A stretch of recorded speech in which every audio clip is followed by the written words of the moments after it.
క్రైస్తవుల దేశద్రోహులు ఈ దేశానికి ఏం చేశారని వాగేవారికి ఈ వీడియోని షేర్ చేయండి.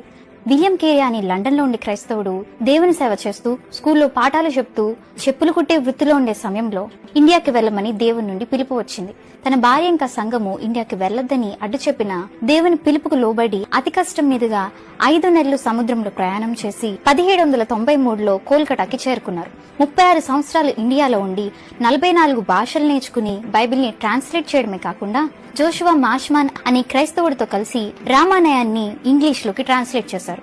ఇదే కాకుండా సతీ సహగమనం అంటే భర్తతో పాటు భార్యను కూడా చితిపెట్టే ఆచారాన్ని చూసి రాజా రామ్మోహన్ రాయ్ తో కలిసి చట్టాన్ని రద్దు చేయించింది క్రైస్తవుడైన విలియం కేరీ. ఆ కాలంలో అప్పుడే పుట్టిన పిల్లల్ని గంగానదిలో వేసే 3 ఆచారాలను కూడా చూసి అవి భారత పురాణాల్లో లేవని నిరూపించింది క్రైస్తవుడైన విలియం కేరీ.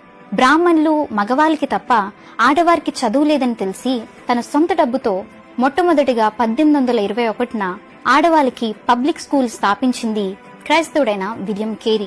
మొట్టమొదటిగా స్టీమ్ ఇంజిన్ ని కనిపెట్టింది క్రైస్తవుడైన William Carey. First time bank పెట్టింది ఆయనే, ఇంకా తయారు చేసింది కూడా ఆయనే. ఇదే కాకుండా సమాచార్ దర్పణ్, స్టేట్స్మన్, ఈనాడు ఇంకా జయ తెలంగాణ అనే న్యూస్ పేపర్ ని మొట్టమొదటిసారిగా భారతీయ భాషలో ముద్రించింది క్రైస్తవుడైన విలియం కేరీ.